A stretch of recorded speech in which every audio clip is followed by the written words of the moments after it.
참 장미꽃이 뿌려진 그 탄탄대로만 있으면 얼마나 좋겠습니까? 그러나 우리의 인생은 동일한 행복의 시간과 동일한 고통의 시간이 똑같은 시간이라 할지라도 행복의 시간은 짧게 느껴지고 고통의 시간은 무진장 길게 느껴집니다. 그게 현실이라고요. 어려움을 당하고 고통을 당하면 여러분 그 어려움과 고통을 누구와 의논합니까? 어머니 아버지가 계신다면 어머니 아버지하고 어려운 문제 얘기할 수 있어요. 좋은 선배, 때로는 나의 좋은 자.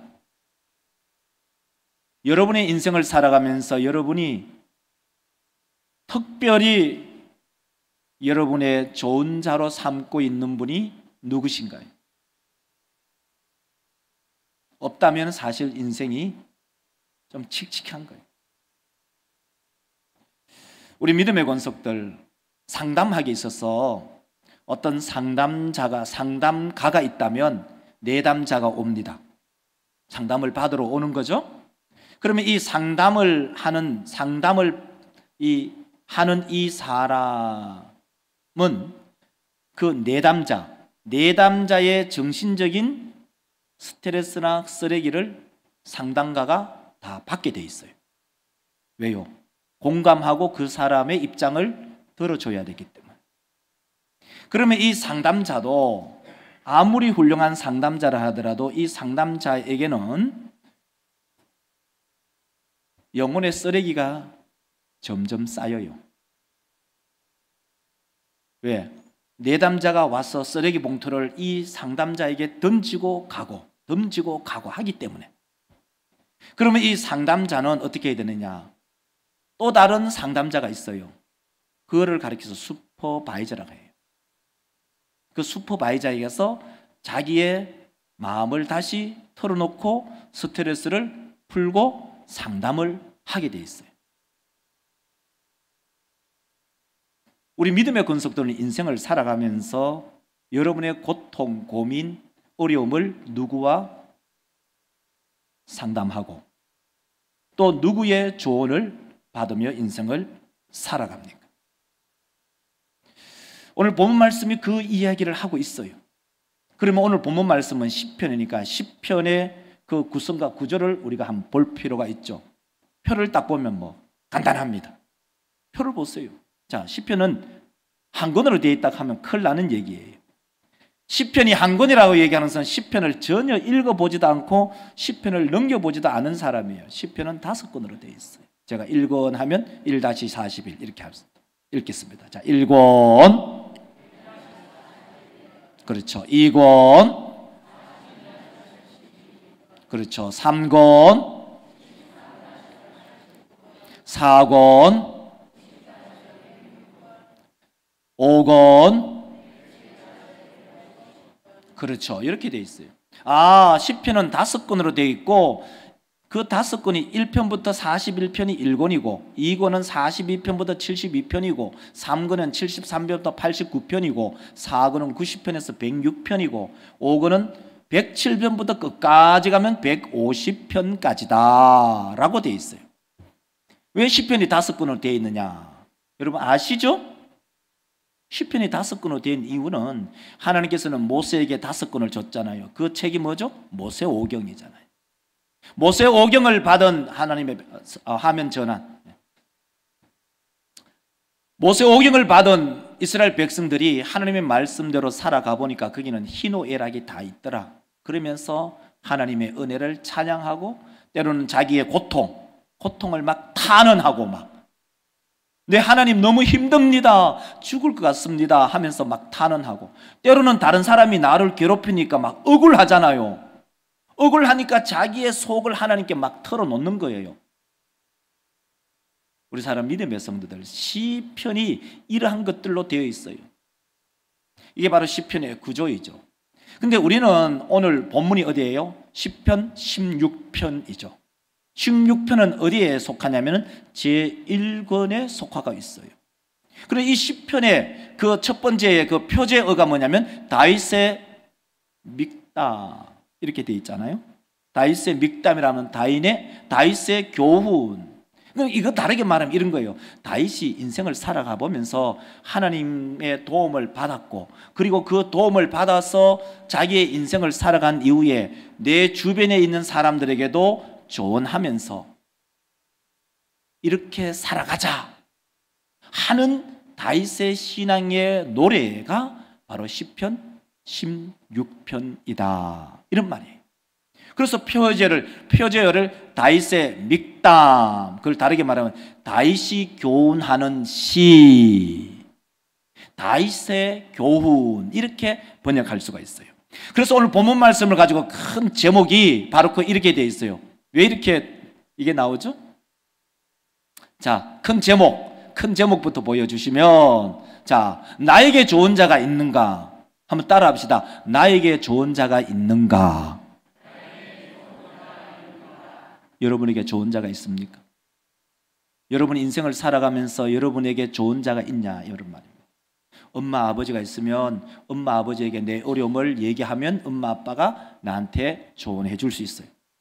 근데 엄마 아빠 없네요. 나이 다 들면은 엄마 아빠 없이 우리는 고아인 사람이 대부분이에요.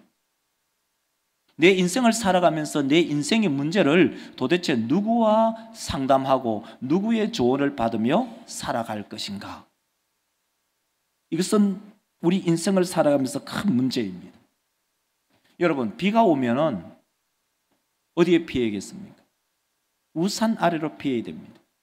만약에 여러분이 속초에 그 속초 해변가에 휴가를 갔다, 그 해변가에 장렬하는 그 태양빛이 비친 다음에 여러분 어디로 피해야 될까요? 10,000원짜리 빌려서라도 파라솔 아래로 피해야 됩니다. 여러분이 인생을 살아가면서 큰 어려움을 만난다면 여러분 어디로 피하겠습니까? 오늘 본문 말씀에 이 다윗은 우리 가운데 이렇게 들려주고 있습니다. 오늘 1절을 보면 이렇게 말하죠. 1절이 딱 이렇게 얘기해요. 하나님이여 나를 지켜주소서. 2절을 볼까요? 2절을 보면 내가 여호와께 아뢰되 주밖에는 나의 복이 없습니다. 하나님 나를 지켜주세요. 왜? 하나님께 피하니까요. 이 다윗은 딱 머릿속에 세팅이 되어 있는 거예요. 나는 어려움이 오면은 하나님께 피한다. 왜? 하나님께서 나를 지켜주시니. 이 다윗의 고백이 우리 모든 성도들의 고백이 되시기를 주의 이름으로 축원합니다. 내가 어려움을 만났다. 인생의 걸림돌에 걸려서 구당땅 넘어졌다. 그때 우리 믿음의 권속들이 그 어려움을 부여잡고 통곡하고 우는 것이 아니라 그 넘어질 때 하나님께 피하는 그러한 믿음의 성도들. 그래서 시편 46편 1절을 보면 이렇게 우리 가운데 들려주고 있잖아요. 하나님은 우리의 힘이시니 환난 중에 만날 큰 도움이시라. 시편 46편 1절을 딱 읽으면 찬송가 한 장이 딱 생각이 나요. 70장. 피난처 있으니 환난을 당한 자 이리 오라. 땅들이 변하고 물결이 일어나 산 위에 넘치되 두렵잖네. 다 같이 한번 찬양할까요? 피난처 있으니 환난을 당한 자 이리 오라. 땅들이 변하고 물결이 일어나 산 위에 넘치되 두렵잖네.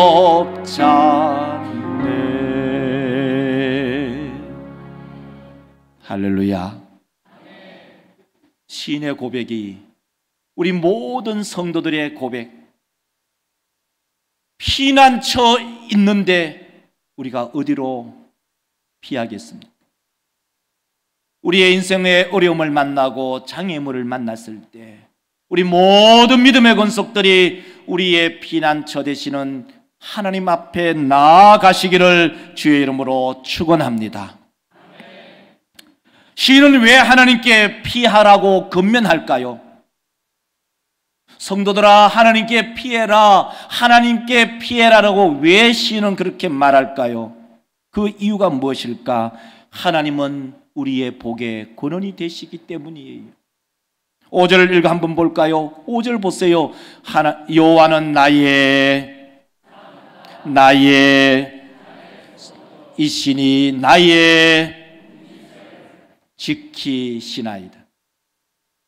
여기에 강조점이 어떻게 되어 있냐면은 이 본문 분석해 보면요, 표를 보여주시면 돼요. 표 보세요. 여호와는 나의 산업이에요. 여호와는 나의 자네 소득입니다. 여호와는 나의 분기십니다. 모든 복이 어디서부터 오는가? 마치 이 깔때기, 팔을 이렇게 보면 깔때기가 되잖아요. 나에게 오는 그 모든 복은 어디서부터 오는가?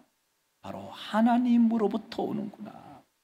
하나님이 나를 보호하시고 하나님이 나의 피난처가 되시니 나는 모든 것을 하나님께 의탁, 하나님께 의지, 하나님께 조언, 하나님으로부터 충원 받겠습니다. 이것이 시인의 고백입니다.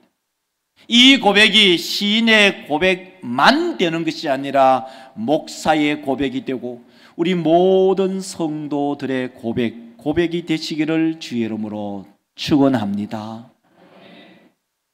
여러분, 마지노선이라는 그 이야기를 알 거예요. 이 마지노선이라는 그 의미는 제1차 대전을 경험한 프랑스에서 또 전쟁이 일어날까 봐 방어선을 구축하자는 거예요. 그때의 그 프랑스의 국방장관의 이름이 앙드레 마지노였어요. 그래서 그 마지노라는 이름을 따가지고 이제 마지노선을 만들자라고 했어요. 독일이 못 쳐들어오게. 그래서 이 사람들이 1927년부터 무려 10년간 이 마지노선을 건설했어요. 전차가 들어오지 못하도록 거기는 이중 철골벽을 만들고 보병이 진군하지 못하도록 거기는 철조망과 방벽 6m짜리를 세우고, 그리고 뿐만 아니라 발전실과 탄약고와 작전실과 통선실을 지하실에 매설하고 방어선을 다 구축했어요. 그래서 완전한 요새를 만들었다고 확신했어요. 근데 전쟁이 2차 대전이 발발할 때 이 독일은 그 마지노선이 있음을 알고 우회해서 벨기에하고 룩셈부르크를 통해서 프랑스를 침범해버렸어요.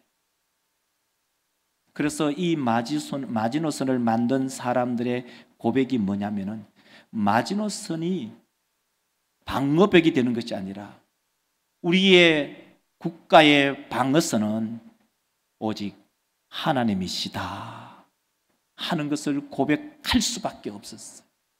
우리 모든 믿음의 권속들이 인생을 살아가면서 우리 전 인생에 우리의 방어선, 우리의 보호처, 우리의 피난처는 오직 하나님 밖에 없음을 우리의 신앙으로 고백하는 우리 자인교회 권속들이 되시기를 주의 이름으로 축원합니다.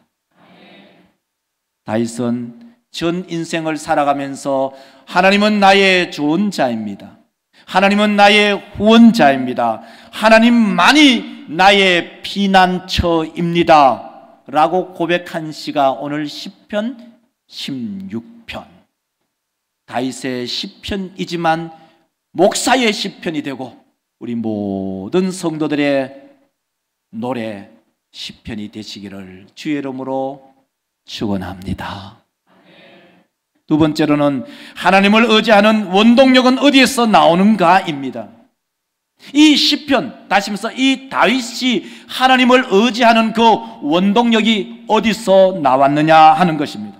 시인은 하나님을 의지했고 시인은 하나님이 피난처였습니다. 나만 하나님을 의지하는 것이 아니라 공동체 전체가 함께 하나님을 의지합시다. 공동체 전체가 하나님만을 우리의 피난처로 삼읍시다 라고 강력하게 공동체에게 권면하고 있습니다. 그러면 이 시인의 이 자기 확신, 하나님만이 우리의 피난처입니다, 하나님을 피난처로 삼으십시다 라고 하는 그 자기 확신이 어디서부터 있었는가? 오늘 본문 말씀을 보면 7절에 이렇게 얘기합니다. 여러분 빨간 글씨 읽으시기 바랍니다. 나를 여호와를 송축할지라 밤마다 내 양심이 나를 교훈하도다. 이 말이 무슨 말일까요? 나를 훈계하시는 이는 오직 여호와시고 그 여호와를 내가 찬양하고 송축하고 노래합니다. 나에게 충고를 주신 분은 다른 사람이 아닙니다. 나의 선대의 왕들도 아니고 내 주변에 있는 많은 신하들도 아니고 지략가들도 아닙니다. 나에게 훈계, 나에게 조언하신 분은 오직 하나님이십니다. 이 훈계란 말은 바로 충고, 조언을 받다라는 의미가 거기에 포함되어 있습니다. 그러면 우리 사람 믿음의 성도들, 이 다윗이 하나님으로부터는 어떻게 훈계를 받았을까요? 어떻게 조언을 받았을까요? 그러면 우리는 어떻게 하나님의 훈계를 받고 우리는 하나님께 어떻게 조언을 받을 수 있을까? 하나님은 다윗에게 훈계하고 다윗에게 조언했던 그 방식대로 우리에게 조언하고 우리에게 훈계합니다. 하나님이 우리 가운데 훈계하는 그 방식은 첫째, 말씀입니다. 성경. 둘째, 기도로. 셋째, 사람으로. 넷째, 환경으로. 하나님이 우리 가운데 조언하시는 방법은 그 첫째가 하나님의 말씀입니다. 자, 한번 따라할까요? 하나님이, 따라하세요. 하나님이 우리를 훈계하는 방식은 첫째, 말씀입니다. 둘째, 기도입니다. 셋째, 사람입니다. 넷째, 환경입니다. 하나님이 우리 가운데 조언하는 가장 첫 번째 방법이 뭐냐? 말씀으로 훈계합니다. 하나님께서 우리 가운데 가장 강력하게 조언하시는 방식이 무엇인가? 말씀입니다. 말씀을 잊지 않으면 하나님의 훈계, 하나님의 조언을 들을 수가 없습니다. 그러므로 우리 사람 믿음의 성도들 매일매일 성경을 읽으시나요? 매일매일 성경을 읽으시면 하나님께서 매일매일 우리를 훈계하시고 조언하십니다. 우리 사랑 믿음의 권속들이 매일매일 성경을 읽으면 하나님께서 우리의 갈 길을 매일매일 보여주십니다. 우리 사랑 믿음의 권속들이 매일매일 하나님께 기도하시나요? 하나님께서 매일매일 기도로 우리의 갈 길을 보여주시고 갈 길을 열어주십니다. 때로는 주변의 사람들을 통해서 하나님께서는 조언을 하시기도 하고 때로는 환경을 통해서 우리 가운데 충고를 하시기도 합니다. 그러나 여러 방법 중에 최고의 방법은 말씀입니다. 말씀을 읽지 않고 말씀을 연구하지 않는다면 하나님은 우리 가운데 충고나 경고를 하지 않습니다. 그러므로 우리가 왜 매일매일 성경을 읽어야 하고 매일매일 성경을 연구해야 되느냐? 그 이유는 하나님이 어떤 분이시고 하나님이 나에게 어떤 길을 제시하시는가를 알 수 있기 때문입니다. 그 중에 하나의 방법이 큐티입니다. 그래서 오후에 큐티 세미나를 연 겁니다. 왜 그런지 아시죠? 우리 대청부가 하기 수련을 갔다 오고 은혜를 받고 어떻게 하면 하나님과 좀 더 가까이 하나님의 말씀대로 살아갈 수 있을까? 좀 더 경건한 삶을 살 수 있을까? 좀 더 영적인 삶을 살 수 있을까?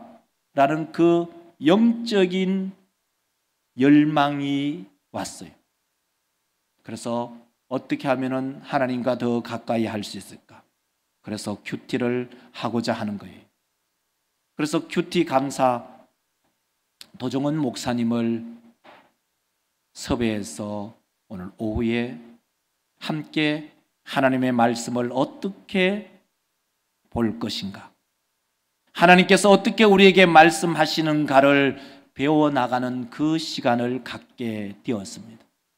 우리 모든 믿음의 권속들이 오전 예배에 참여했던 것처럼 오후 예배도 우리가 함께 하나님의 말씀을 들으며 우리에게 주신 이 하나님의 말씀을 잘 섭렵할 수 있는 그 방법을 배우는 우리 모든 믿음의 권속들이 되시기를 주의 이름으로 축원합니다. 하나님은 말씀으로 우리 가운데 갈 길을 보여주십니다. 하나님은 우리가 기도를 통해서 하나님께서 우리 가운데 말씀하십니다. 그러므로 우리 믿음의 성도들, 매일매일 큐티를 하기가 어려우신 분들은 다른 방법이 있습니다. 그 방법은 바로 매일매일 아침마다 이 주보 안에 나타난 이 성경 읽기 본문대로 우리 모든 교육자들이 설교를 하기 때문입니다. 매일 성경 읽기표에 보면 주일에는 오늘이 열왕기하 1장 1절부터 11절, 내일 월요일은 열왕기하 1장 13절부터 18절, 이렇게 해서 매주 계속적으로 가고 되어 있습니다. 그리고 저도 이 생각을 했습니다. 한 달에 한 번 정도는 이 성경 읽기 본문, 다르게 말하면 큐티 본문으로 설교를 해야겠구나. 왜냐하면 우리 모든 성도들이 함께 말씀을 공감할 수 있는 방법이, 이 방법이 최고이기 때문이다 생각했습니다. 하나님, 우리 가운데 은혜를 베풀어 주옵소서. 목사에게도 은혜를 베풀어 주시고 우리 모든 믿음의 권속들에게도 은혜를 베풀어 주시고 특별히 우리 대청부에게도 하나님 은혜 위에 은혜를 내리워 주옵소서. 왜요? 날마다 하나님의 훈계를 받게 하기 위해서, 날마다 하나님의 조언을 받게 하기 위해서 하나님의 은혜를 우리 모두가 함께 누리는 복된 성도들 되시기를 주의 이름으로 축원합니다. 그럼 이 시인은 언제 하나님의 충고를 받았는가? 다윗은 하나님의 충고를 언제 받았는가? 7절 말씀에 보면 이렇게 말합니다. 7절 말씀에 나를 훈계하신 여호와를 송축할지라. 자, 다시 읽겠습니다. 나를 훈계하신 여호와를 송축할지라. 내 양심이 나를 교훈하도다. 이 시인은 밤마다 하나님의 훈계를, 하나님의 조언을 받았습니다. 이걸 다르게 말하면 저는 이렇게 표현할게요. 이 시인은 밤마다 주의 전에 올라와 기도했구나. 우리의 라이프 스타일마다 어떤 사람은 아침형 인간이 있고 어떤 사람은 저녁형 인간이 있습니다. 아침형 인간은 아침에 일찍 일어나는 사람이고 저녁형 인간은 저녁 늦게까지 일을 하는 그런 사람을 말합니다. 아침에 일찍 일어나서 주의 전에 올라올 수 있어요? 근데 이 저녁형 인간은 저녁 늦게까지 일을 하기 때문에 저녁 늦게까지 일을 하고 난 다음에 하나님과 교제를 나눌 수도 있어요. 그것은 어느 것이든지 여러분의 라이프 스타일에 따라서 그렇게 하나님을 만나시면 되되, 우리는 기본적으로는 우리 한국적인 사고, 한국적인 신앙 스타일은 아침형 인간입니다. 새벽 기도, 새벽에 나오시면 함께 하나님의 말씀을 나누고 함께 기도하며 하나님의 충원을, 하나님의 조언을, 하나님의 훈계를 받습니다. 우리 믿음의 권속들이 새벽 제단을 쌓는 우리 성도들이 되시기를 주의 이름으로 축원합니다. 하나님께 조언을 듣는 것은 무료입니다. 여러분, 우리 아이가 달라졌어요라는 그 TV 프로그램을 아시죠? 그 TV 프로그램을 아주 유명한데 그 프로그램의 그 주인공이 이름이 오은영이라는 삼등한 박사입니다. 저분에게 1시간 상담을 받으면 얼마냐면은 54만 원입니다. 10분에 9만 원입니다. 우리 사람 믿음의 성도들, 저분에게 상담을 받는다고 해서 모든 것이 해결되는 것은 아닙니다. 그러나 하나님과 상담하고 하나님의 조언을 받고 하나님의 교훈을 받으면 하나님께서 우리의 문제를 해결하십니다. 상담료는 무료입니다. 참 좋으신 그 하나님께 나와 하나님께 훈계를 받고 하나님께 조언을 받는 우리 모든 믿음의 성도들이 되시기를 주의 이름으로 축원합니다. 하나님께 조언을 받고 하나님 앞에 훈계를 받으면 어떤 일이 일어나는가? 9절 말씀과 11절 말씀이 우리 가운데 들려줍니다. 이러므로 나의 마음이, 나의 영도, 내 육체도 11절 주께서 생명의 길을 내게 보이시리니 주의 앞에는, 주의 오른쪽에는, 표를 보여드릴까요? 간단해요. 하나님의 조언을 받으면 기쁨과 즐거움과 기쁨과 즐거움이 있어요. 상담료도 무료예요. 이 좋은 길, 이 확실한 길을 내버려 두고 다른 곳에서 조언을 받고 훈계를 받을 필요가 없잖아요. 그러므로 우리 모든 믿음의 권속들이 주의 전에 올라왔어 하나님의 말씀을 듣고 여러분이 큐티를 하고 여러분이 새벽 제단을 쌓으면서 기쁨과 즐거움이 충만한 그러한 우리 모든 믿음의 권속들이 되시기를 주의 이름으로 축원합니다. 말씀을 맺겠습니다. 여러분에게 좋은 자가 있습니까? 여러분에게 좋은 자, 여러분에게 훈계자가 있습니까? 훈계자 있을 수 있어요. 그러나 오늘 본문 속의 시인은 하나님을 의지하는 자신의 고백을 합니다. 어떤 고백을 할까요? 하나님은 나의 피난처입니다. 하나님은 나의 보호자입니다. 하나님은 나의 좋은 자입니다. 이렇게 말하면서 하나님을 의지하는 그 원동력이 어디에 있는가? 하나님은 나의 훈계자이고 하나님은 나의 좋은 자이기에 내가 조언받고 내가 훈계 받아보니 너무나 확실하더라. 그래서 이 시를 지어서 그 당시에 모든 이스라엘 백성들이 노래 부르게 했고 그리고 오늘 이 시간에 우리 믿음의 권속들에게 이 시를 소개하면서 우리 모든 믿음의 권속들이 하나님을 나의 좋은 자로 삼으세요 하는 이 말씀을 증언하오니 우리 모든 믿음의 권속들이 하나님을 나의 좋은 자로 삼으시기를 주의 이름으로 축복합니다. 기도합시다. 하나님